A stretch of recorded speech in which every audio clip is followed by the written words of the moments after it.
l'ensemble des actions de lobbying menées par Uber pour pouvoir s'implanter en France, le rôle des décideurs publics de l'époque et émettre des recommandations concernant l'encadrement des relations entre décideurs publics et représentants d'intérêts, et d'autre part évaluer les conséquences économiques, sociales, environnementales du développement du modèle Uber, de l'ubérisation en France, et étudier les réponses apportées et à apporter par les décideurs publics en la matière.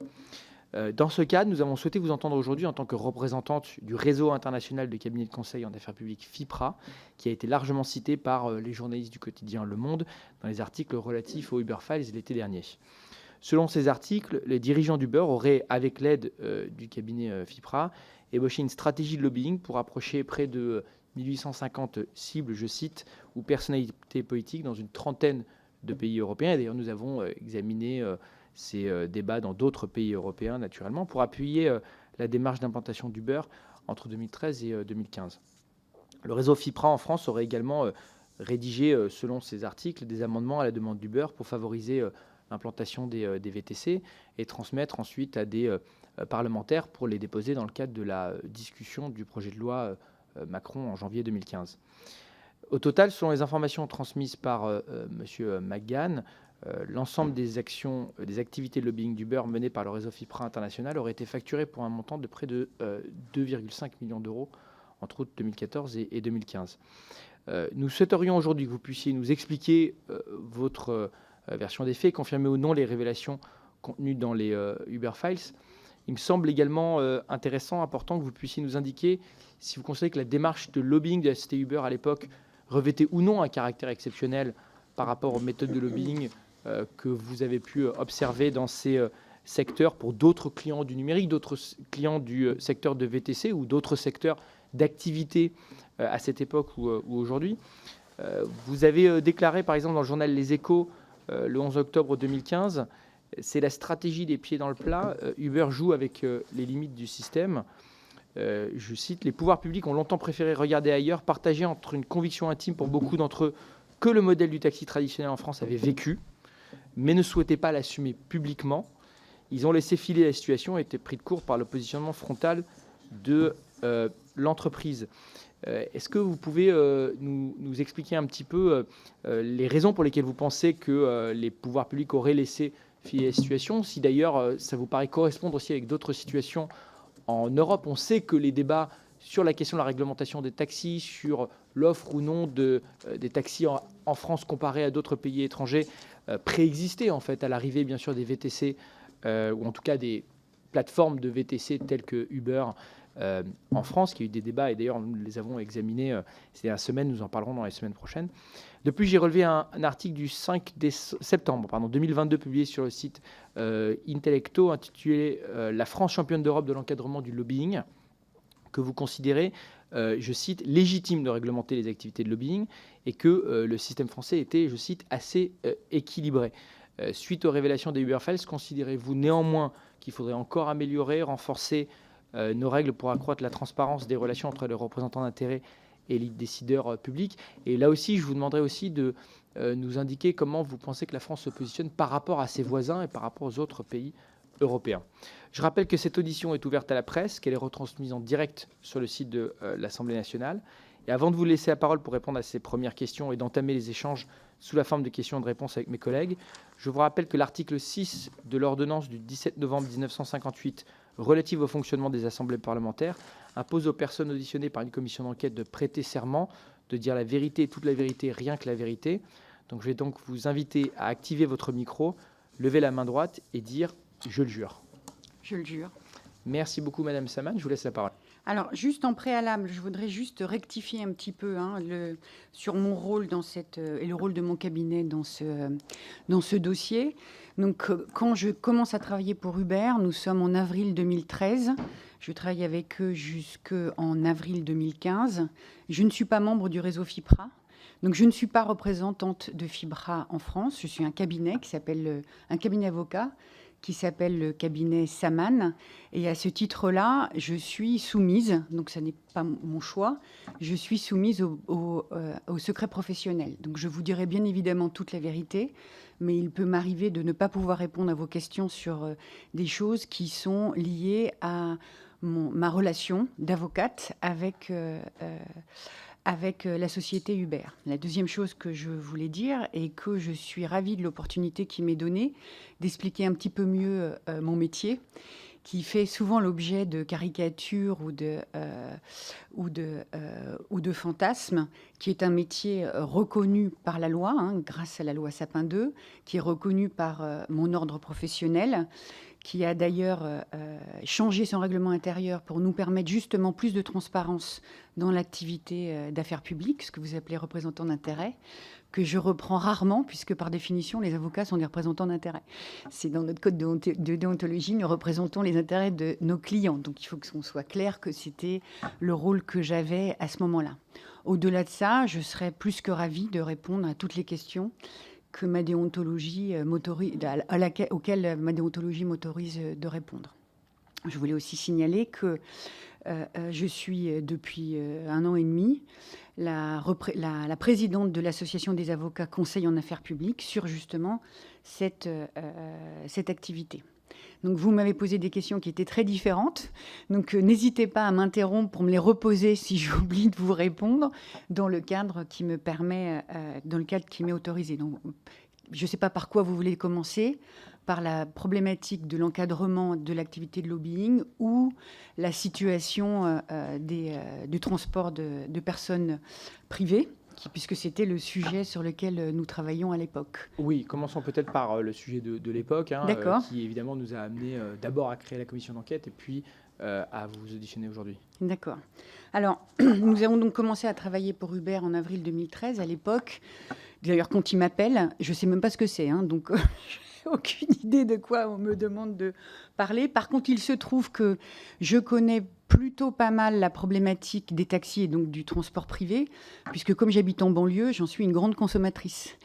Et je vois très bien les sujets qui y sont posés, puisqu'on a un système qui est spécifique à la France, puisque les autorisations de transporter des personnes privées est réglementée. Et ce qui nous a intéressé, c'est de voir que la question du transport privé est réglementée dans l'ensemble des pays, partout. Dans l'ensemble du monde, parce que c'est une activité qui soulève 2 problématiques. La première, c'est la sécurité des personnes. Vous avez une personne qui rentre dans un véhicule, donc qui est soumise, qui est fragilisée par le fait de rentrer dans un véhicule qui circule. D'ailleurs, si vous regardez un petit peu les histoires dans d'autres pays moins réglementés ou de taxis pris à la volée, lorsque la réglementation est moins importante, des histoires d'enlèvement, de chantage, de demande de rançon. Donc c'est une problématique où quand vous rentrez dans une voiture, vous avez un danger pour 2 personnes, la personne qui y rentre et la personne qui conduit. Et le deuxième sujet qui demande à ce que cette organisation soit réglementée est celle de l'encombrement des routes, puis avec la problématique du changement climatique, les encombrements et la pollution auxquels ça peut donner lieu. Donc un cadre réglementaire depuis longtemps, une problématique posée en France, on a fait les calculs, il existe des rapports sur la problématique posée par l'organisation française de l'organisation des taxis depuis 1960. Le premier qu'on a repéré, c'est 1960, et depuis, il y en a une quinzaine. Je les mets à votre disposition si vous le souhaitez, mais j'ai vu que dans vos travaux, vous les aviez aussi repérés avec une problématique spécifique à la France qui a un fonctionnement, spécifique. En fait, on a plusieurs familles d'organisations du transport personnel privé. Les grandes familles, si on peut caricaturer, il y a Boston et New York en fait. Et nous, on est plus New York que Boston, avec un octroi de licence pour les taxis par les collectivités territoriales, avec une exception parisienne, puisque c'est la préfecture de police qui les octroie par officiellement tirage au sort. Alors c'est un tirage au sort qui rend un peu étrange parfois les personnes qui en bénéficient. Donc à titre gratuit, et c'était une des problématiques posées par la France, à titre gratuit, puisque la personne le reçoit à titre individuel, s'il est qualifié pour l'avoir, mais qu'ensuite la rareté de l'objet, de la licence, fait que ça devient un instrument spéculatif et que les personnes qui en sont titulaires la revendent avec des prix qui pouvaient aller à l'époque. Alors, On a arrêté de travailler sur le sujet en 2015. Alors, je ne suis pas forcément à jour, mais je vous dis ce dont je me rappelle, qui pouvait aller de jusqu'à 250 000 euros. Et qui posait effectivement un problème pour des gens qui avaient mis toutes leurs économies pour préparer leur retraite, pour obtenir une licence qui baissait en valeur avec l'arrivée des VTC, mais sur lesquels on ne pouvait pas trouver de solution de rachat, par exemple, comme ça avait été le cas, par exemple, pour les avoués, qui ont été rachetés par l'État pour un prix assez conséquent, puisqu'à l'origine, c'était un don, c'était acquis à titre gratuit. Une problématique posée par ce transport individuel, notamment à Paris, mais je crois aussi dans toutes les grandes villes françaises, puisque le sujet était pour le régulateur d'essayer d'identifier le nombre de véhicules à mettre en disposition. C'est un peu comme les médecins aujourd'hui, en fait. C'est qu'on essaye d'en restreindre l'octroi.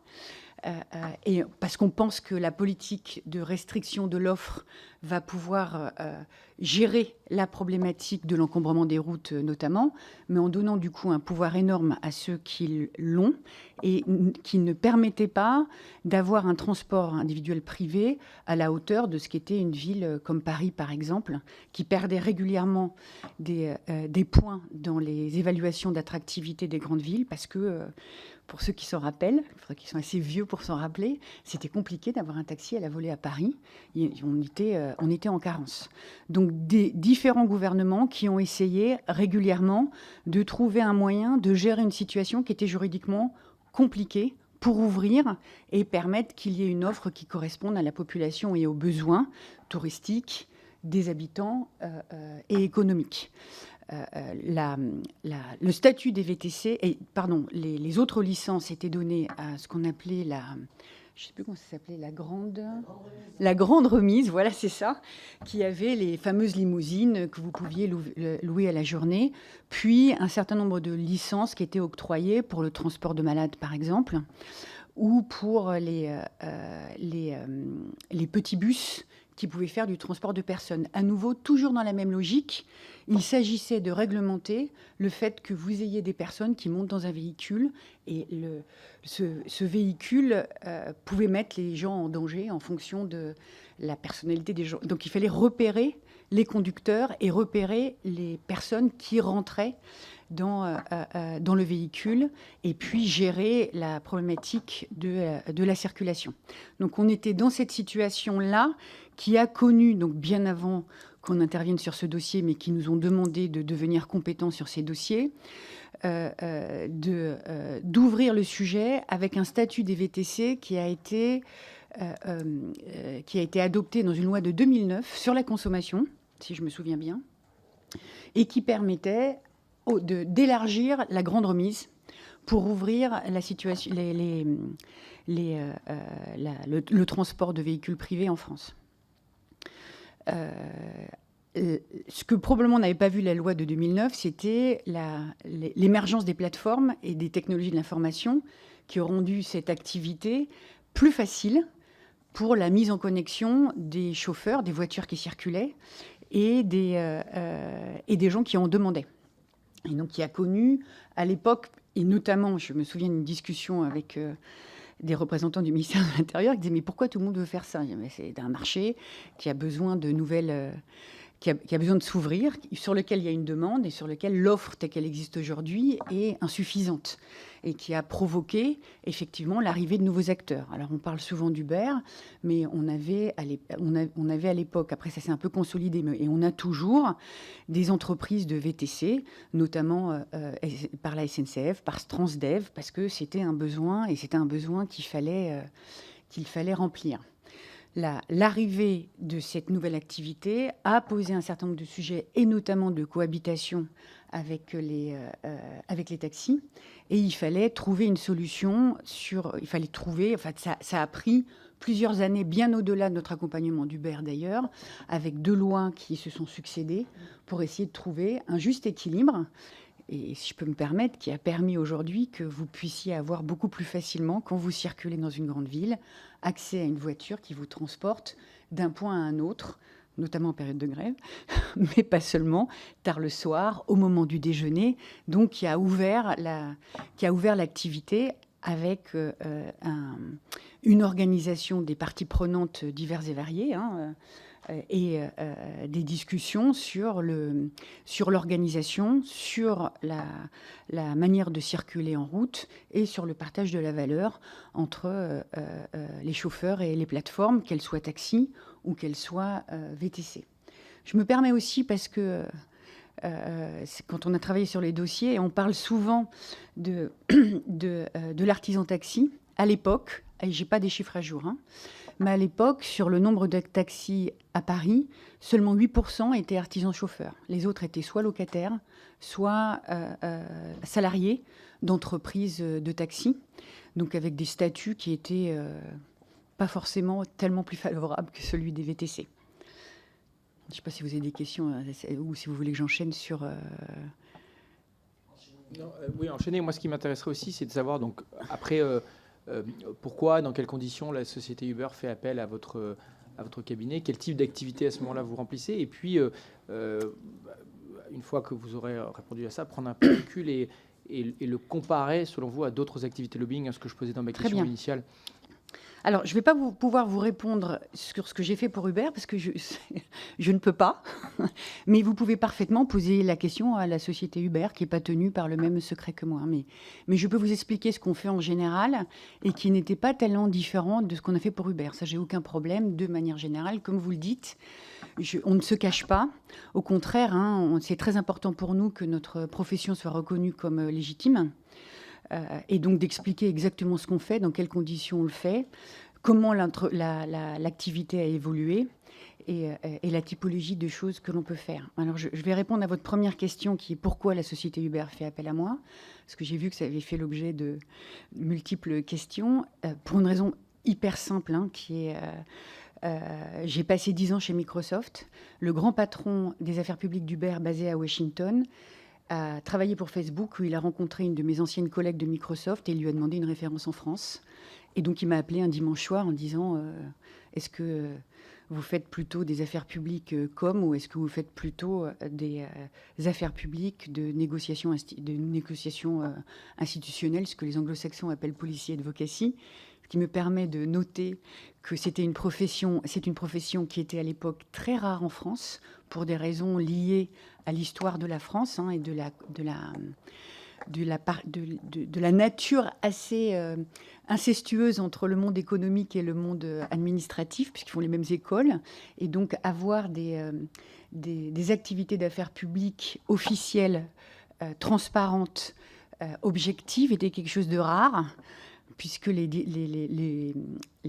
dirigeants se voyaient à titre individuel pour faire avancer leur sujet. L'évolution des sociétés, la complexité, la technicité a fait que ce côté relationnel a eu moins d'importance. Vous pouvez toujours passer un accord avec un ministre, mais si votre administration ne veut pas, ça ne marche pas. Donc il y a une conviction à obtenir, une discussion plus rationnelle à avoir sur le fond, et qui demande de faire appel à des structures qui maîtrisent la procédure institutionnelle et qui maîtrisent les sujets techniques ou les modèles économiques des gens dont ils parlent, pour parler à des gens qui ne vous connaissent pas forcément et qui ont besoin d'avoir un angle de vue auquel ils n'ont pas forcément accès facilement. Moi, je dis souvent que mon métier consiste à plaider, comme un avocat traditionnel peut plaider devant un juge, en donnant un éclairage, une argumentation qui est l'argumentation des intérêts que je reconnais, que je représente.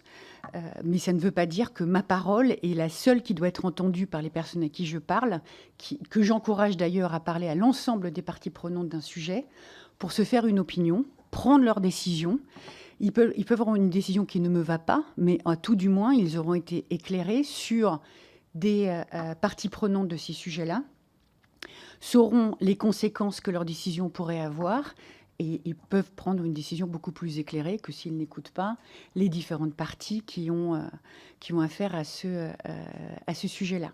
Donc, qu'est-ce qu'on a fait pour la société Uber ? Alors déjà, on est avocat, donc ça nous fait faire une activité qui est peut-être un peu différente des consultants ou des personnes qui font des affaires publiques sans être avocats. Donc d'abord, on fait des analyses juridiques. On a donc dépioté un certain nombre de textes. La problématique des VTC intéressant d'abord... alors, moi, j'ai été très spécialisée en numérique. Nous sommes devenus des spécialistes des transports, puisque le sujet des VTC était d'abord et avant tout une problématique de transport. Donc d'abord des analyses de compréhension de la législation, de l'encadrement législatif et réglementaire, de ses avantages et de ses inconvénients et des évolutions possibles. Nous sommes aussi devenus des experts de l'encadrement législatif et réglementaire d'autres pays qui pouvaient nous servir de modèle. Donc je parlais New York, Boston. New York, ce sont des grandes sociétés de taxis qui mettent à disposition les taxis et qui embauchent des chauffeurs pour faire leur boulot, avec des prix d'acquisition du droit de conduire qui peuvent être très élevés et assez compliqués.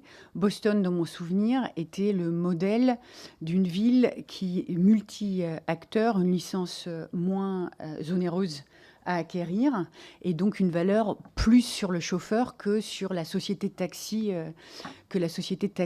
même. Londres était aussi un exemple intéressant, même si après j'ai cru comprendre qu'Iber s'était pas très bien débrouillé, parce que d'abord l'organisme de régulation des transports privés était commune aux taxis et aux VTC. Il n'y avait pas de différence pour l'octroi de la licence et la capacité pour le chauffeur de pouvoir aller dans l'un et dans l'autre. Et une structure qui réunissait le ministère des Transports, le ministère de l'Intérieur, les villes concernées, le ministère de l'Économie, et donc une appréhension du sujet qu'on voyait beaucoup moins en France, qui était assez compliqué parce que le sujet étant nouveau, on avait peu d'interlocuteurs qui comprenaient le transport privé au ministère des Transports. D'où l'affrontement qu'on a pu voir entre le ministère de l'Intérieur, taxi, et le ministère de l'Économie, la DGE, qui n'était pas... Au début, on a surtout travaillé avec la DGE, qui était plus VTC et donc plus dans une orientation plus économique. Donc, qu'est-ce qu'on fait dans ces cas-là pour Uber ou comme les autres? Là, je ne vais pas être spécifique. Donc, des analyses de l'encadrement législatif et réglementaire. Les gens qui interviennent sur le sujet et qui s'y intéressent, donc des cartographies. Et puis, ce qu'on peut proposer, la proposition de valeur, et puis la discussion avec les gens qui sont en charge de réfléchir à ces sujets-là. En gros, c'est un petit peu l'ensemble des sujets. Typiquement, une stratégie d'affaires publiques va avoir ces différentes étapes pour engager un dialogue. Donc, moi, j'utilise beaucoup le terme de dialogue constructif avec les personnes qui vont à un moment donné intervenir sur le sujet pour leur donner un éclairage qui peut nous amener à avoir un éclairage beaucoup plus global que les intérêts qu'on représente. À nouveau, c'est pas notre intérêt d'aller faire passer une décision sans que les gens en face soient informés de l'ensemble des problématiques, y compris des oppositions entre des intérêts divergents. Parce que quand vous montez ensuite, surtout sur un sujet pareil, mais on en a eu d'autres, et que vous prenez une décision publique, il faut que la personne qui la prenne l'assume. Donc, on essaye d'avoir d'abord une position la plus objective possible, puis ensuite d'expliquer l'angle de vue des gens qu'on représente pour expliquer pourquoi ils vont faire cette proposition, ce qu'ils vont faire, pourquoi ils vont le faire, et pourquoi c'est intéressant de les écouter. D'ailleurs, dans ce dossier-là, il y a eu beaucoup de réunions publiques, alors peut-être pas de réunions publiques, mais de réunions totalement officielles. J'ai participé dans votre belle maison à une session d'une journée dans la salle Colbert avec l'ensemble des parties prenantes qui m'a rappelé Eh ben, il y avait on a été convoqué à une réunion avec la grande remise, les taxis, les entreprises de VTC, et puis les parlementaires, et puis les hauts fonctionnaires qui étaient en charge de rendre un rapport pour pouvoir ensuite définir ce qui pourrait être la proposition législative. Elle était ouverte, hein, c'était un truc officiel de consultation de l'ensemble des parties prenantes, qui ressemblait plus à une manif étudiante qu'à un vrai truc un peu avec d'ailleurs. Hein, c'est ça, exactement. Avec d'ailleurs, ce qui était, si je peux me permettre l'anecdote, assez drôle, parce que les VTC étant souvent des start-upers qui venaient d'un autre monde, étaient complètement déstabilisés et fragilisés par des taxis qui, pour le coup, avaient l'habitude de la castagne. Mais heureusement qu'on avait des arbitres qui ont permis à chacun de pouvoir positionner leurs différentes présentations. Nous avons également eu des réunions. Alors, c'était il y a 10 ans, hein, donc, mais si, sauf erreur de ma part, ça devait être pendant la discussion de la première loi, dite loi Thévenoud, donc on devait être soit fin 2013, soit début 2014, je me souviens plus bien. Dans ces eaux-là. On peut les retrouver, hein, on peut les retrouver très facilement. Donc il y avait absolument tout le monde. Hein. On a eu aussi des réunions avec l'ensemble des VTC. Bien sûr, je vous en prie. Excusez-moi, pour que je comprenne, dans cette réunion, vous, donc c'était pendant la période où votre cabinet d'avocat travaille pour le client Uber, et donc c'est votre client Uber qui vous invite, enfin qui vous demande en fait de les représenter. Non, les accompagner. De les accompagner pendant. D'accord, ok. On peut pas. Alors ça, c'est une conviction personnelle. Je ne suis pas le porte-parole de mes clients. Je peux les accompagner, les conseiller. J'ai besoin d'entendre aussi, enfin moi ou mes collaborateurs, hein, on a besoin d'entendre les débats pour pouvoir mieux comprendre ce qui est en jeu et pouvoir ensuite continuer la discussion dans les différentes matières. Donc on a eu beaucoup de consultations publiques, enfin publiques, c'est-à-dire des parties prenantes sous différentes formes, avec des notes, des discussions. À nouveau, comme nous, on était cabinet d'avocats et qu'on a l'habitude de travailler le fond des dossiers, de pouvoir expliquer comment on était arrivé aux différentes discussions sur lesquelles on pouvait arriver. Mais ça, à nouveau, hein, on fait ça pour tous nos clients. C'est pas spécifique à la société Uber. Oui, vous anticipez justement ma question, j'en ai parlé tout à l'heure.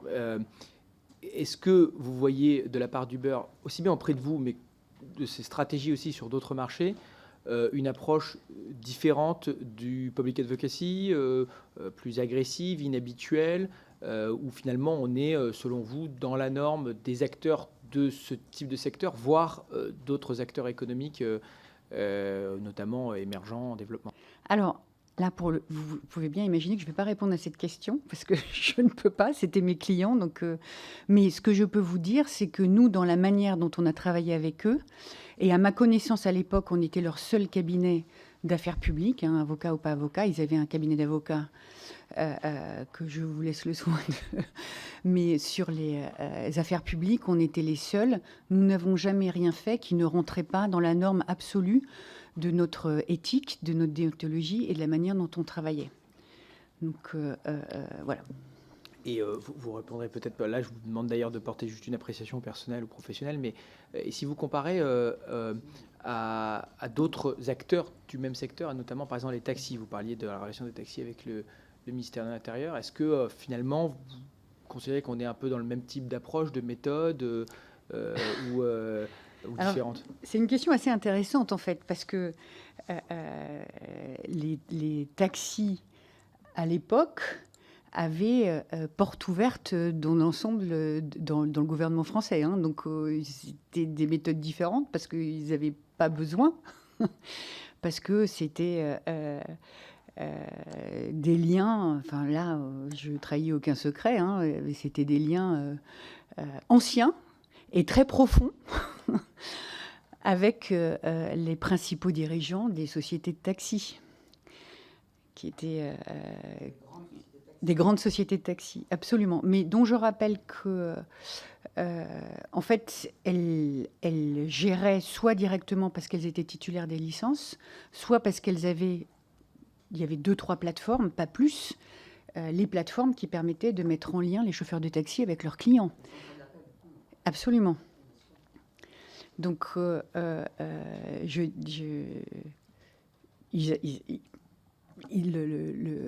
l'activité d'affaires publiques des sociétés de taxi était, comment dire, beaucoup plus traditionnelle à la française et donc assez puissante que celle que pouvaient faire des sociétés nouvelles avec des jeunes d'ailleurs, parce que souvent c'était des jeunes qui ne savaient pas comment faire. Et beaucoup plus efficace aussi d'ailleurs.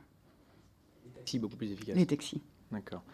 Je reviens, et après je me tournerai vers la rapporteure, sur ma question sur l'autre champ, hein, évidemment, qui nous intéresse, et notamment sur la façon de pouvoir émettre des recommandations pratiques opérationnelles.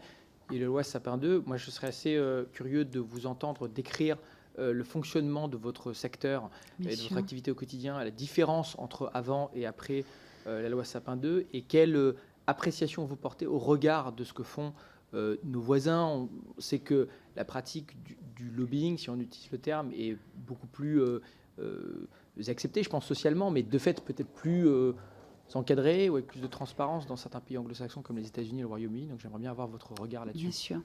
Alors déjà, la loi Sapin 2 n'a pas changé grand-chose pour nous dans nos pratiques. Je viens d'une culture et d'une histoire dans lesquelles je sais exactement qui je suis, ce que je fais, avec qui je travaille, et avec une éthique et une déontologie. Donc je ne franchis jamais la ligne jaune et je franchis très rarement la ligne grise. Donc ça n'a pas changé beaucoup de choses pour moi. Ce qui a changé, c'est pour l'extérieur et l'acceptabilité de cette profession. Puisque la loi Sapin 2 oblige... Alors, je précise, hein, il y a, avant la loi Sapin 2, déjà des registres de transparence. Ils sont simplement, et il y en a une à l'Assemblée nationale, il y en a une au Sénat qu'on a découverte, parce que personne ne savait qu'elle existait, en fait. L'Assemblée nationale, elle était déjà mieux faite. On avait beaucoup de débats à l'époque sur ce... Moi, j'ai toujours été très étonnée, parce que je me souviens des discussions à l'époque qui étaient... le registre de transparence nous permettra d'avoir des badges pour circuler à l'Assemblée ou au Sénat. Moi, je veux pas de badge, je ne suis pas parlementaire, ça ne m'intéresse pas. Si je vois un parlementaire, je prends rendez-vous et donc je passe par la réception. Donc vous pouvez tracer toutes mes venues, puisque c'est enregistré et approuvé par le ministère de l'Intérieur maintenant qu'il y a de plus en plus de sujets de sécurité.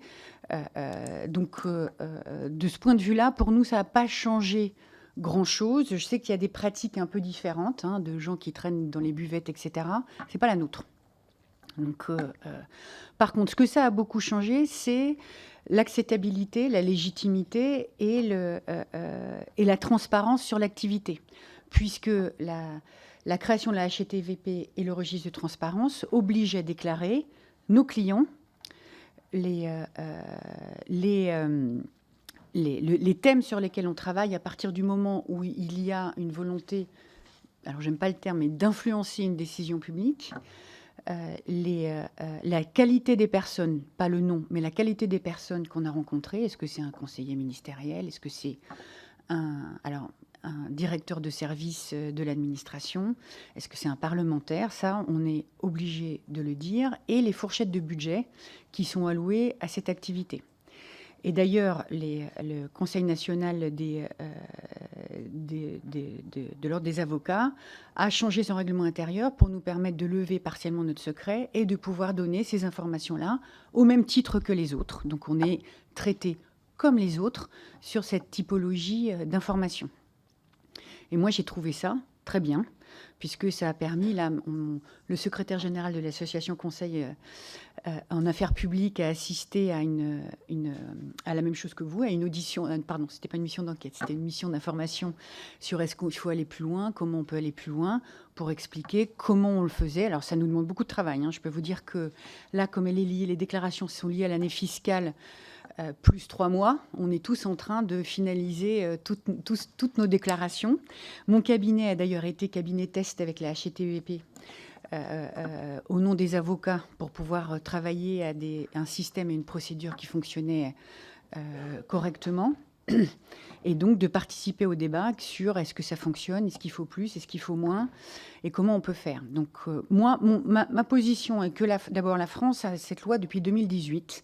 Donc il faut lui laisser le temps de vivre et de voir comment ça fonctionne et si elle satisfait aux obligations de transparence. On peut aller plus loin, hein. Moi je suis ouverte à la discussion, j'ai pas de souci. Ma position est que il faut laisser le temps aux gens de réfléchir, comme vous le faites, en voyant toute une série de gens, de consulter et de changer 4 fois d'avis parce que vous avez eu des arguments, vous avez travaillé vos dossiers. Vous n'êtes pas forcément obligé de communiquer tous vos changements de pensée au moment où vous changez de pensée. Mais qu'à un moment donné, qu'il y ait une transparence sur qui les décideurs publics ont vu, je trouve que c'est très bien. Parce que faut exactement comme vous pouvez... À nouveau, hein, c'est une analogie, évidemment, de la même manière que devant un tribunal, les gens sont convoqués, témoignent, donnent leur position, et c'est au juge de décider ce qu'il veut faire à la fin au regard de tout ce qu'il a entendu. Donc, sur la France... Alors, la France est pas trop mal... La France est venue plus tard, comme souvent, par rapport à des pays qui ont eu des registres de transparence bien en amont, mais sans doute pour des raisons différentes. C'est-à-dire que comparaison n'est pas forcément raison.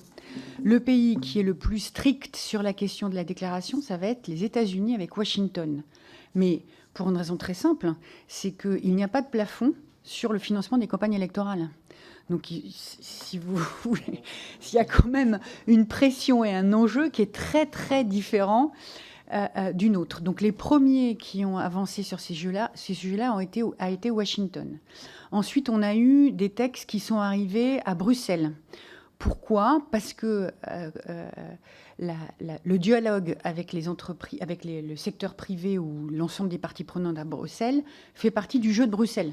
C'est-à-dire que vous imaginez que vous avez 28 puis ensuite 27 pays réunis pour faire une législation, une réglementation qui s'applique à l'ensemble de l'Union européenne. Vous pouvez imaginer que vous avez extrêmement intérêt à discuter avec beaucoup de gens pour arriver à comprendre les enjeux, comment ça va s'appliquer, quelles vont être les conséquences et ce qui peut être le système le plus équilibré.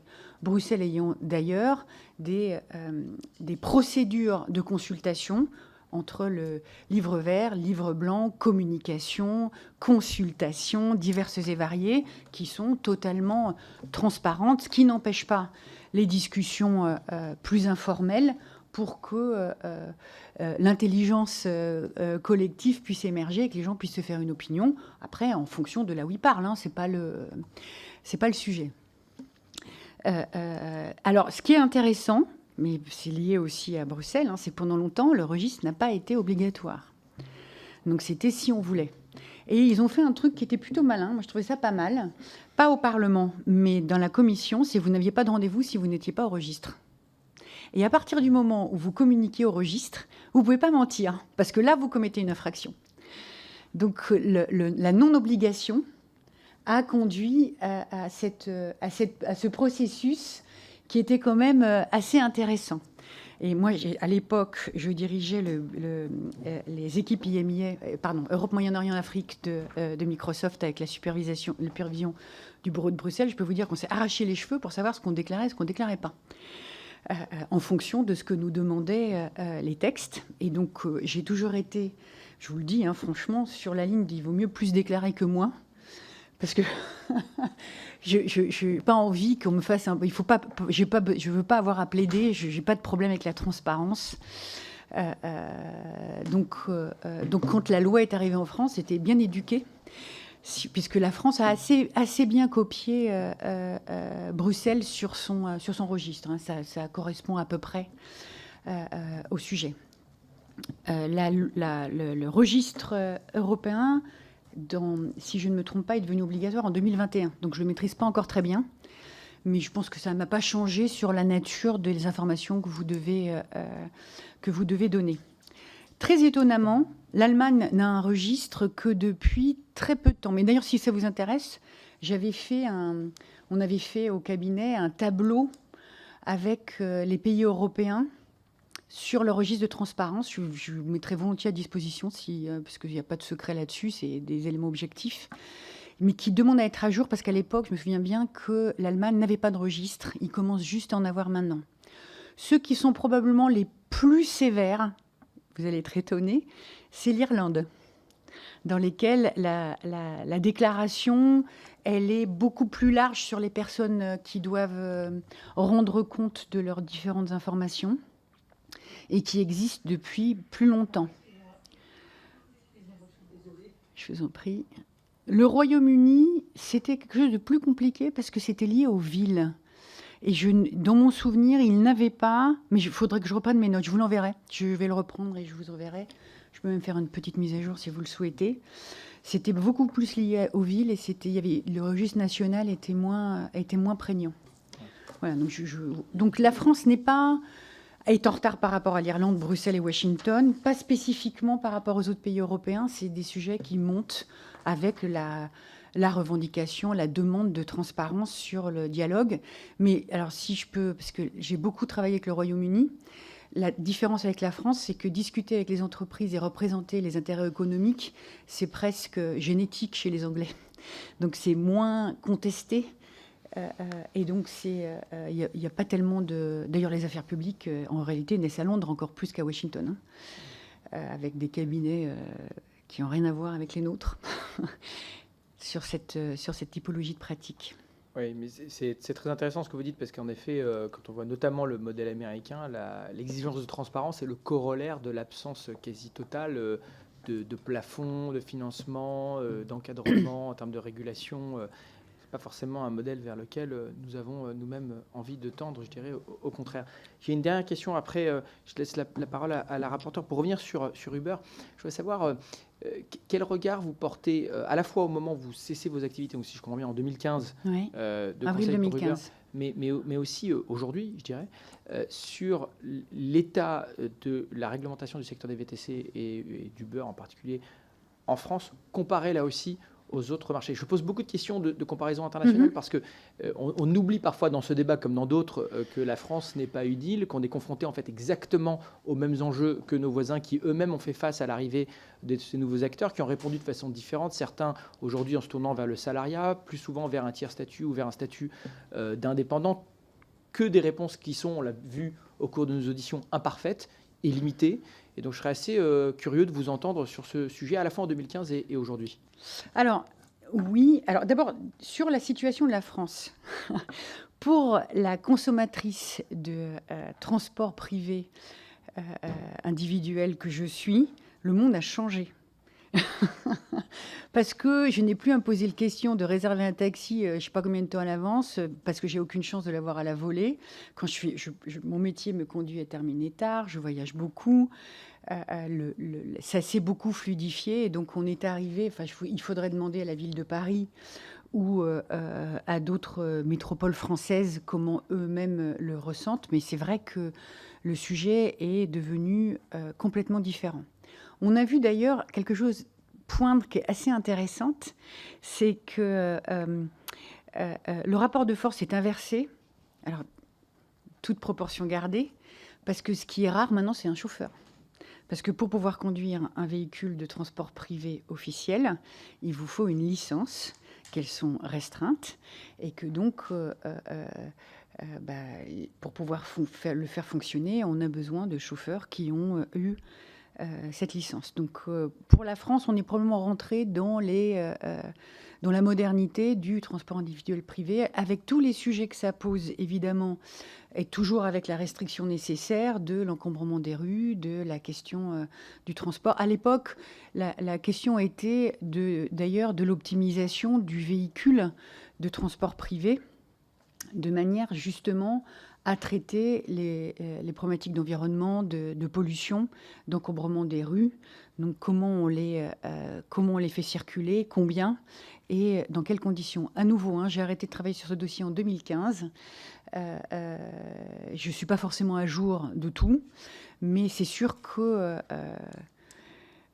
c'est devenu différent. Si vous prenez le Royaume-Uni, vous n'aviez pas de problème pour appeler soit un VTC, soit un taxi dans les rues de Londres. C'était déjà quelque chose qui était beaucoup plus facile et beaucoup plus pratique. Après, l'Allemagne avait un système qui était très différent, qui était que la licence se payait et qu'elle coûtait 3 000 €. pas 250 000 quand vous n'avez pas eu la chance d'être tiré au sort. Donc la régulation de... Non, c'était Berlin, c'est pas l'Allemagne. Parce que, les réglementations sont souvent des réglementations par ville, comme ça l'est d'ailleurs en France, hein, puisque ce sont les collectivités territoriales, Paris étant une exception. Donc le regard que je porterai, c'est que c'est un sujet qui reste un sujet sur la problématique du transport, qui a probablement été accentuée par la problématique de la transition écologique, qui n'existait pas à l'époque, mais qui a permis, mais qui est un élément de fonctionnement et d'attractivité des villes qui est extrêmement importante, et où la France se débrouille aujourd'hui, je pense, pas trop mal, avec d'autres sujets hein, qui sont bien entendu encore extrêmement prégnants. Oui, merci, Monsieur le Président. Comme il est d'ores et déjà 12h40, je souhaiterais qu'on réoriente en fait cette audition sur son objet, car nous ne nous avons pas conviés pour votre expertise personnelle ou professionnelle de la question du taxi et du VTC, même si ces échanges sont fort intéressants et je vous en remercie, mais parce que l'objet de l'enquête parlementaire porte sur la question de l'action du lobbying d'Uber, de l'attitude des décideurs publics et de l'éventualité de la poursuite de ce lobbying, sous quelle forme, et des conséquences du point de vue de l'État et des décideurs publics. Or, au tout début de cette audition, vous avez reprécisé que vous avez travaillé et eu comme client Uber au niveau de votre cabinet en tant que tel, mais que vous n'exerciez aucune responsabilité à l'intérieur de FIPRA. Qu'en aucun cas, vous n'avez aujourd'hui de responsabilité professionnelle à l'intérieur de FIPRA, c'est ça? Non, je n'ai pas dit ça. J'ai dit qu'à l'époque, je n'en avais pas. Donc, par contre, aujourd'hui, voilà. Donc, si je comprends bien, de 2013 à 2015, votre cabinet d'avocats travaille pour Uber. Oui. Mais comme vous êtes soumis au secret professionnel, on ne pourra pas vous poser quelques questions à ce sujet. Et par contre, donc c'était absolument pas au titre de FIPRA, mais c'est en parallèle ou à partir de quelle date que vous rejoignez le département numérique de FIPRA International à Bruxelles, c'est ça? Oui, alors... Et est-ce que dans le cadre de ce département numérique de FIPRA International à Bruxelles, vous travaillez sur des problématiques au service d'Uber? Alors... Parce que ce qui nous intéresse là, vous comprenez bien peut-être le quiproquo, mais ce qui nous intéresse, c'est dans le cadre des révélations d'Uber Files, toutes les facturations colossales hein, qui font quand même que FIPRA a dépensé plus de 2,5 millions d'euros d'août 2014 à mars 2015. Uber a dépensé en direction de FIPRA 2,5 millions d'euros pour commander un certain nombre d'études ou d'interventions de lobbying de différentes natures. Et donc, c'est là-dessus, que ça nous intéresse. Donc, est-ce que vous pourriez nous expliquer un petit peu l'articulation entre votre cabinet et ensuite vos responsabilités dans FIPRA? Bien sûr. Et le rapport avec Uber? Bien sûr. Alors, ça va être assez simple. Nous avons rejoint FIPRA, nous ne travaillons plus pour Uber. Donc, je n'ai jamais travaillé en capacité FIPRA pour Uber. On doit rejoindre FIPRA en 2017, quelque chose comme ça. Mais je ne cherche pas à me planquer, hein, donc je vais essayer de répondre autant que je peux à vos questions. Alors, pourquoi FIPRA vient vous chercher, vous? Alors, c'est la question. Alors, on fait connaissance. Il y a un FIPRA France, à l'époque où on travaille pour FIPRA. Mais, et donc, j'espère que ça ne s'est pas couvert, mais à ma connaissance, Uber contracte avec FIPRA International en disant, sauf sur la France, parce que nous voulons travailler avec le cabinet Saman, parce qu'on était déjà là et qu'ils étaient super contents de notre boulot. Donc, FIPRA, du coup, on fait connaissance de FIPRA à cette occasion-là. Et on travaille. Et du coup, quand on ne travaillait pas pour FIPRA, on n'était pas engagé contractuellement avec FIPRA, mais on échangeait avec eux puisqu'ils étaient en charge de l'ensemble du dossier. Donc, on a pu communiquer des choses à FIPRA en tant que cabinet Saman comme coordinateur de l'activité d'Uber dans les différents marchés dans lesquels ils étaient. Voilà, c'est C'est comme ça que... Donc, Et si je peux me permettre de vous citer un chiffre que j'en sais rien hein, de combien Uber a dépensé, puisque moi je ne sais que ce qui me concernait moi, mais ça concernait 30 pays. Hein. Donc vous aviez des activités dans 30 pays. Donc, à nouveau, je ne connais pas le budget, hein, mais si vous avez des activités dans 30 pays avec des agences d'affaires publiques, le chiffre n'est pas si important que ça, en fait. j'entends bien. J'entends bien votre point de vue à ce sujet. Ouais. Donc, si je comprends bien... Mais je ne sais pas. D'accord, si je comprends bien. Donc, de 2013 à avril 2015, pour reprendre vos dates, vous travaillez... votre cabinet travaille pour Uber. À ce moment-là, FIPRA, à l'international, dans tous les autres pays, travaille pour Uber. Et vous faites en fait... tout. Ce même travail que FIPRA fait dans d'autres pays pour Uber. Et comme Uber est content de vos travaux, il s'abstient de commander FIPRA les mêmes pains. Alors, pas tout à sur la fait. France. Mais il y a bien quand même un référent, peut-être à FIPRA France, qui est en lien quand même avec Uber dans cette période-là. Alors, oui, pas tout de suite. Dans un premier temps, ils travaillent qu'avec nous. Puis ensuite, ils font rentrer FIPRA France, qui est représenté par une personne en France. C'est possible de connaître cette personne? Parce que pour nous, c'était important de l'auditionner. Puisque nous, on pensait vous auditionner. Mais je sais, mais j'ai pas arrêté de le dire. En tant que représentant de FIPRA, par rapport à toutes les révélations des Uber Files. Je comprends, mais je pense que vous devez pouvoir le trouver. Je pense que vous pouvez le trouver facilement. Hein. Et par contre, vous allez donc rejoindre FIPRA International. À partir de quelle date? Alors, que je vous explique ce qu'est FIPRA. Hein. FIPRA, c'est un réseau d'agences d'affaires publiques avec quelques cabinets d'avocats dans certains pays indépendants. Donc, je n'ai pas de lien capitalistique avec FIPRA. Du tout. Je fais juste partie de leur réseau et je suis leur représentante en France, ce qui ne les empêche pas d'ailleurs parfois de travailler avec d'autres quand il y a des compétences que je n'ai pas ou parce qu'ils ont des clients qui ont déjà des gens ici. Donc, on est tous indépendants. Mais votre cabinet, à ce moment-là, si je comprends bien, votre cabinet peut très bien avoir été, puisque c'est un réseau. Ouais. Donc, FIPRA est un réseau d'agences d'affaires publiques et de cabinets d'avocats. Oui. Donc, à un moment donné, dans les factures que nous cabinets voyons... d'avocats qui font des affaires publiques. Eux, c'est des affaires publiques. Hein. Dans toutes les factures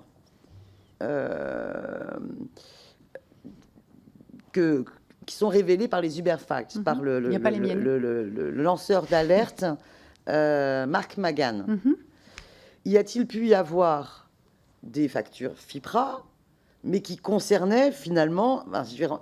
Uber payait à FIPRA, mais en fait... FIPRA sous-traitait finalement à des cabinets, à des agences d'affaires publiques ou à des cabinets. Est-ce que c'est comme ça que ça fonctionne? Ça peut fonctionner comme ça. Faut demander ça à FIPRA. Ça peut fonctionner comme ça. Il y a à nouveau, c'est pas un secret. Mais vous fonctionniez directement avec Macron, oui. Avec Macron, non. Avec Uber en direct. Excusez-moi de ce lapsus. Oui, j'ai adressé mes factures à Uber, absolument. J'ai jamais adressé sur le dossier. Alors que je vous dis simplement. Hein, dans le fonctionnement, quand le client est un client FIPRA et qu'il fait travailler les agences au niveau national, ils peuvent être ceux qui centralisent toute la facturation et qui les redistribuent. Donc, il peut m'arriver d'avoir des dossiers FIPRA, des dossiers pour lesquels FIPRA m'a amené le client, que je facture à FIPRA. Ça n'est pas le cas pour Uber. Pour deux raisons. La première, c'est que je n'étais pas membre d'Uber à l'époque. Et la deuxième, c'est que c'était un client qui était le mien avant d'être celui de FIPRA. Donc, il n'y a pas de factures pour moi qui ont été facturées par FIPRA. D'accord. Et alors, du coup, à qui demander chez FIPRA pour avoir justement... un responsable, puisque vous êtes maintenant, vous, dans le département numérique de FIPRA International, vous devrez pouvoir nous indiquer néanmoins... J'ai animé, je vais repréciser. Ouais. Désolée, je comprends que ce soit compliqué, mais c'est des organisations internes, mais il n'y a pas de secret. Hein. J'ai été pendant un moment l'animatrice, la patronne du département numérique de FIPRA, mais dans un cadre où je n'étais toujours pas liée capitalistiquement avec FIPRA. J'étais l'image du département numérique Et si on avait des clients communs, on se facturait l'un l'autre pour avoir une seule... Je pouvais représenter FIPRA dans le domaine numérique, et dans ce cadre-là, en fonction de qui amenait le client, on se refacturait le travail qui a été fait par l'un ou par l'autre. Là aussi, c'est pareil, hein, c'est complètement transparent pour nos clients, et à la demande du fisc, puisqu'elle aura de nous demander, du fisc, quand ils ont des questions à se poser. Donc ça, c'était... Je n'ai plus cette activité. Je suis maintenant membre de l'Advisory Board, pardon, oui, ça s'appelle l'Advisory Board, parce que c'est de FIPRA, en tant que la représentante de la France. Voilà. Donc, ce que l'on peut comprendre, c'est que quand on arrivera à découvrir parmi les 2,5 millions d'euros, la part que représente la dépense d'Uber à FIPRA pour la France, Oui. il faudrait ajouter à minima, dans cette dépense de lobbying, les dépenses pour votre cabinet. Alors, comme je ne sais pas... Et sans doute peut-être pour d'autres cabinets d'affaires. C'est-à-dire que vous n'aviez pas l'exclusivité, a priori, à votre connaissance, l'exclusivité avec Uber sur le registre du lobbying. Alors, à ma connaissance, pendant qu'on travaillait pour eux, on a eu à un moment donné le représentant de FIPRA France qui faisait aussi du boulot pour eux, de manière plus marginale, d'après ce que je comprends. Mais alors, en 2013-2015, ce que vous avez dit que...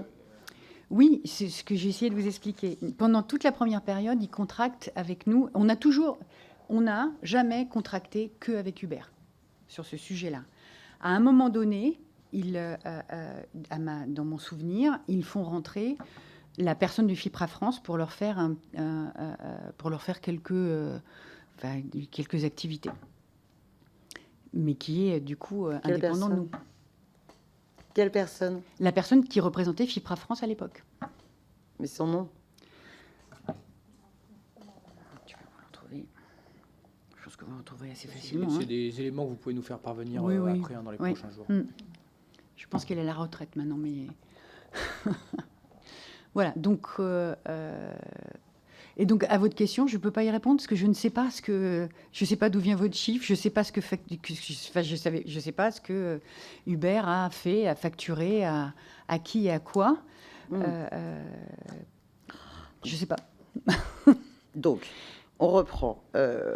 On ne sait pas a priori. Mais il faut poser la question à Uber. Votre cabinet, le cabinet Saman, travaille pour Uber, mais sans cadre, entre guillemets, d'exclusivité. Voilà, il peut y avoir à la fois d'autres entités de FIPRA France ou d'autres réseaux pour l'action de lobbying. Votre action de lobbying a été surtout d'abord une action d'explicitation, formation sur tout l'état de la législation en France pour qu'Uber en prenne bien conscience. Vous, à ce moment-là, j'imagine que vous ne pouvez pas ignorer, puisque vous maîtrisez la législation en France et que vous vous spécialisez sur cette législation ô combien complexe. Notre commission en sait quelque chose sur le T3P. Donc à ce moment-là, vous ne pouvez pas ignorer que Uber, finalement, ne respecte pas les lois en vigueur et, pour bon nombre de ses activités, dans l'illégalité. Alors, d'abord, à nouveau, là, vous rentrez dans mon secret professionnel, mais comme je vous l'ai dit, nous avons fait avec Uber ce que nous faisons avec d'autres clients et nous n'avons jamais franchi aucune ligne jaune d'un point de vue légal ou déontologique sur l'activité que nous avons menée avec eux. J'imagine qu'à la question que je vais vous poser, vous me répondrez également de la même chose, mais je vous la pose quand même. N'hésitez pas. Mais à nouveau, toutes les questions que vous me posez, vous pouvez les poser à Uber. Tout à fait, sont pas mais c'est prévu. Secret, Ne vous inquiétez pas, c'est prévu. Donc j'ai deux questions. La première, est-ce que votre cabinet a été amené à rédiger des propositions d'amendement qui sont pour le compte d'Uber et qui auraient pu être transmis à des parlementaires, puisque dans les révélations des Uber Files, on a cet exemple qui revient d'amendements faits clé en main par Uber et qu'on a pu retrouver dans différents textes de loi. On se souvient notamment des amendements type transmis à Luc Bello. Et en tous les cas, les révélations des Uber Files nous parlent de Uber qui aurait fait rédiger en urgence des propositions. Surtout, c'était rejeté.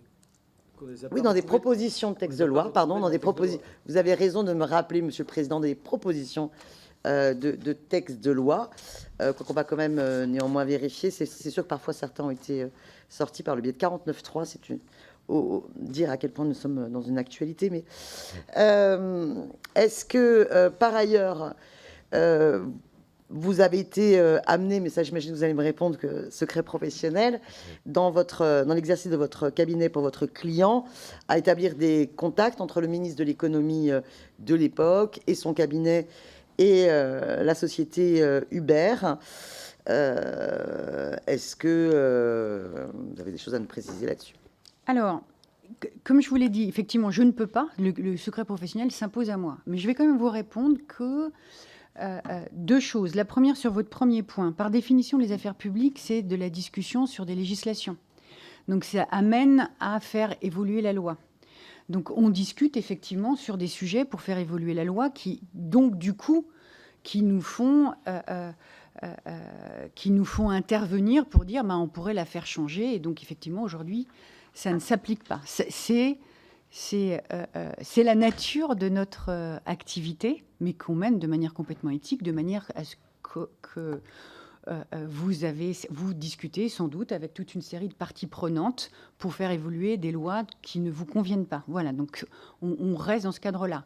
Mais à aucun moment, on ne commet d'infraction. Et notre travail d'avocat est de conseiller nos clients autant qu'on l'on peut sur la manière dont ils peuvent conduire leur sujet. Sur la problématique des amendements, je ne peux évidemment pas répondre à cette question-là, mais je peux vous répondre que il nous arrive dans notre activité, de manière générale, d'avoir à rédiger des amendements pour réfléchir à ce que pourrait être la proposition pour faire évoluer la législation. Alors, mon cabinet, je sais que ce n'est pas le cas pour d'autres, ça n'est pas la majeure de notre activité, parce que nous préférons le dialogue avec l'ensemble des parties prenantes institutionnelles, de ceux qui vont être amenés à prendre ces décisions. Donc nous pouvons fournir des éléments d'analyse, de notes quand on nous les demande. Et quand on nous demande à quoi pourrait ressembler un amendement, il nous arrive de le faire. Et c'est aux personnes concernées de décider si ça correspond à ce qu'elles ont envie de faire, pas de faire, de les changer, de les modifier. On n'est pas porteur de ces amendements. Si on a eu une discussion avec vos confrères du Sénat sur la problématique de la source des amendements, que je leur ai dit, mais c'est presque faire insulte aux parlementaires qu'ils ne sont pas capables d'apprécier l'amendement ou les textes ou les propositions qu'on leur fait et de la digérer pour réfléchir à ce qu'ils veulent en faire. Et il m'est arrivé de reprendre un client qui n'était pas Uber, qui est venu me dire, je l'ai cité au Sénat, mais comment ça se fait que mon amendement n'ait pas été déposé? J'ai dit, dire OLT n'est pas parlementaire, donc tu ne déposes pas d'amendement. C'est fait partie de la discussion. Mais ça fait partie de la discussion avec l'ensemble des parties prenantes. Et sur votre dernière question, je ne peux évidemment pas vous répondre, mais j'aurais pu vous répondre si la loi Sapin 2 avait été mise en œuvre à cette époque-là. Parce que c'est le genre de choses qu'on peut faire et qu'on est aujourd'hui obligé de déclarer. Donc il n'y a pas de secret non plus. C'est juste, je suis tenue par... Il n'y a pas de volonté de ne pas dire. Je suis juste tenue par mes obligations de profession réglementée. Aujourd'hui, je pourrais vous le dire. À l'époque, mais comme ce n'était pas en place à l'époque-là, je ne peux pas. Question de M. Pradal. Merci, Monsieur le Président, Madame la rapporteure. Merci, Maître, de ces informations. J'ai fait appel à votre talent et à votre sens de la litote. La question posée par Madame le rapporteur, à savoir dire est-ce que des amendements avaient été rédigés ou est-ce que des contacts avaient été organisés, vous paraît-elle sensiblement différente de ce que peut faire un cabinet de votre type en France ou à l'étranger lorsqu'une entreprise souhaite développer ses activités sur un territoire? Non, ça correspond. En ce qui me concerne, à nouveau, nous n'avons travaillé pour Uber que dans cette période-là. On ne franchit jamais la ligne jaune, même pas la ligne grise.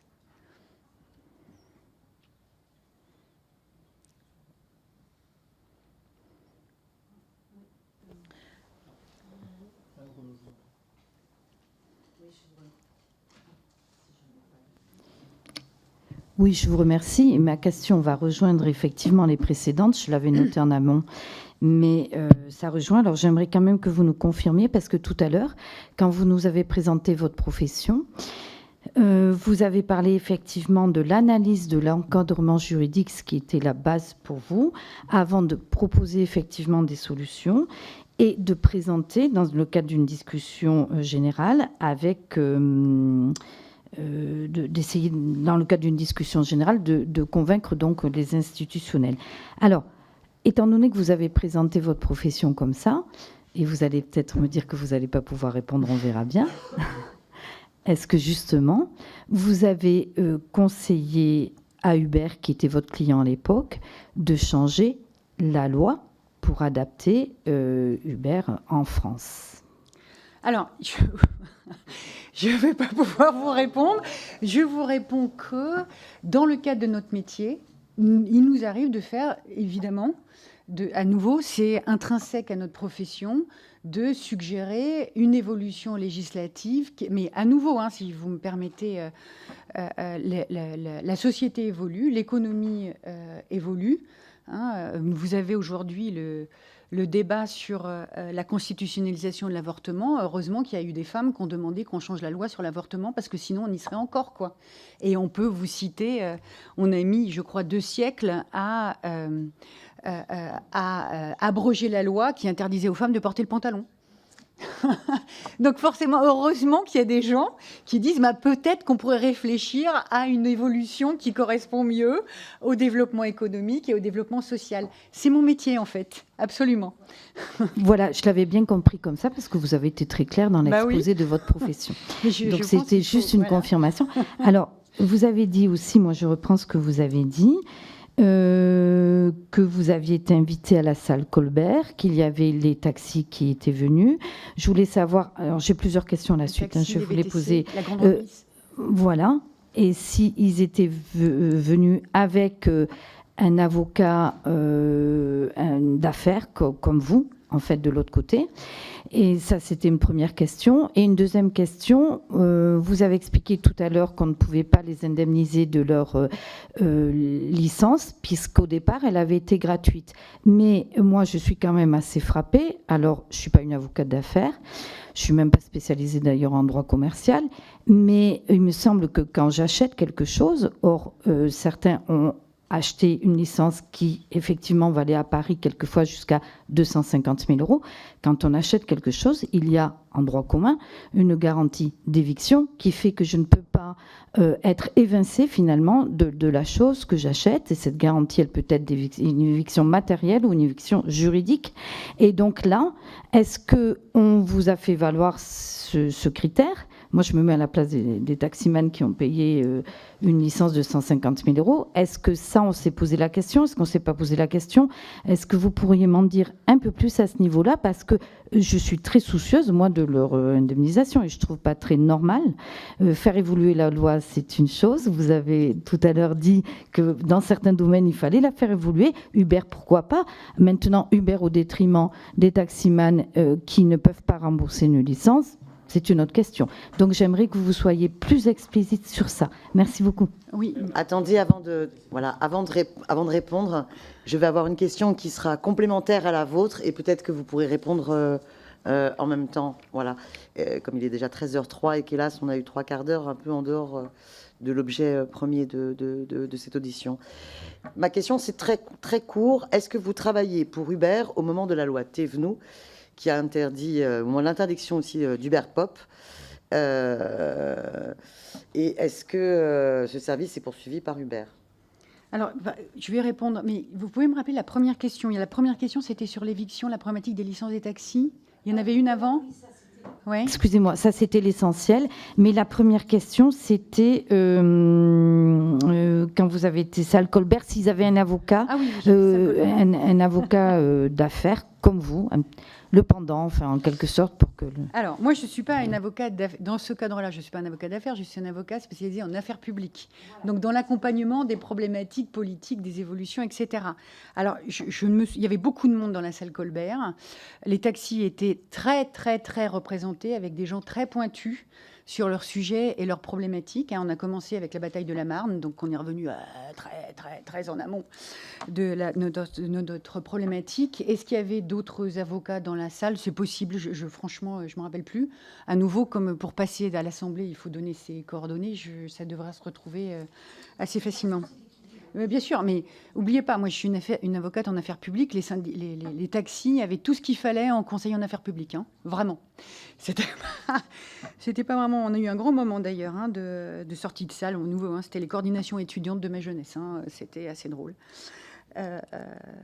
Sur la question de la licence, alors sur la question de la loi Thévenoud, je vais répondre tout de suite parce que c'est le plus simple, nous n'étions plus les conseils d'Hubert à ce moment-là. Quand on discute la question d'Hubert Pop, on n'est plus là. Enfin, on est là au début, quand le sujet est posé, mais quand la question reste posée, on n'est plus là. Sur la question... Quand la question reste posée, vous savez qu'il y a 2 moments, il y a 2 étapes. Il y a l'étape de l'interdiction par la loi Thévenoud d'Hubert Pop, et puis finalement Hubert poursuit quand même cette activité. Je suis plus là. D'accord, vous n'êtes plus là. Ok.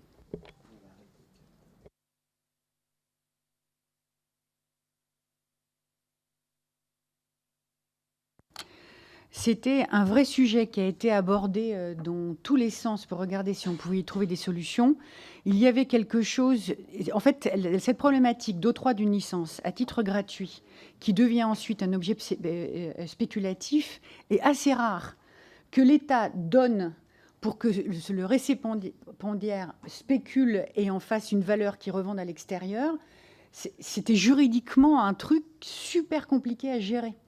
Mais la solution aurait effectivement, parce que, à nouveau, que des gens qui ont mis...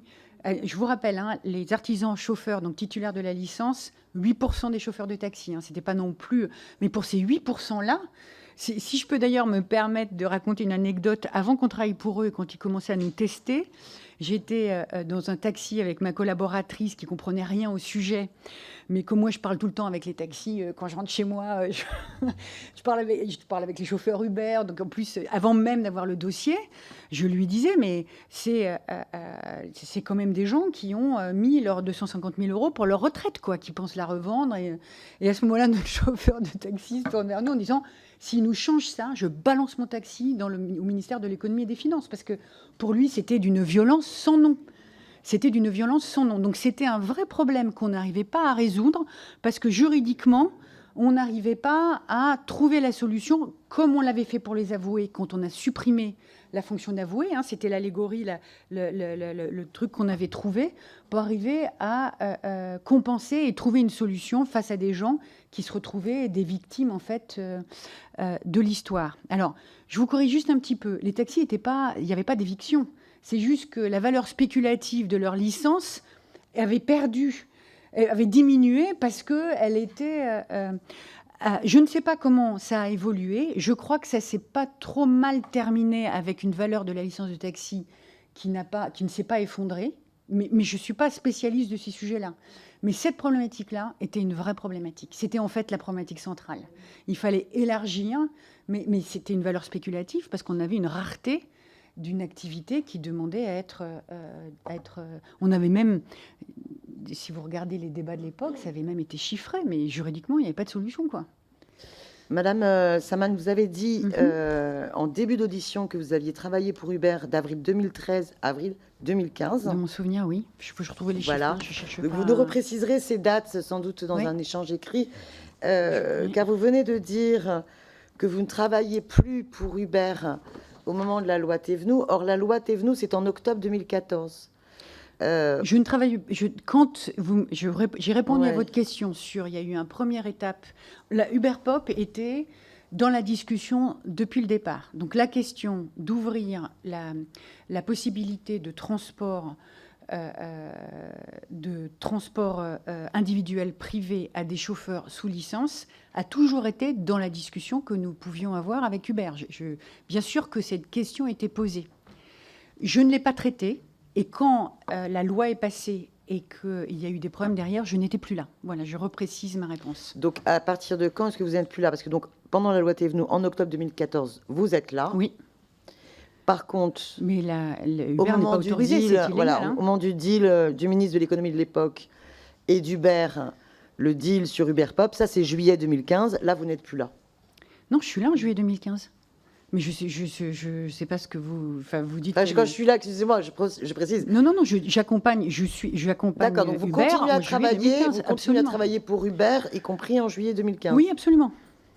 Oui, je suis là en juillet 2015. Votre question, c'était quand Uber, après la loi, il y a eu un moment assez. Je pensais que vous parliez de la période post-nous d'ailleurs, dans lequel il y a un affrontement direct avec le ministre de l'Intérieur qui donne d'ailleurs lieu à aux gardes à vue des dirigeants d'Uber. Je ne suis plus là à ce moment-là. Donc vous êtes là quand Uber est dans la totale illégalité dans sa pratique, où il prolonge l'activité d'Uber Pop alors qu'elle est interdite par la loi. Oui, enfin, pardon, je vous laisse la liberté de ce propos-là sur la question des chauffeurs sans licence, qui est effectivement un problème et qui était illégal. Absolument.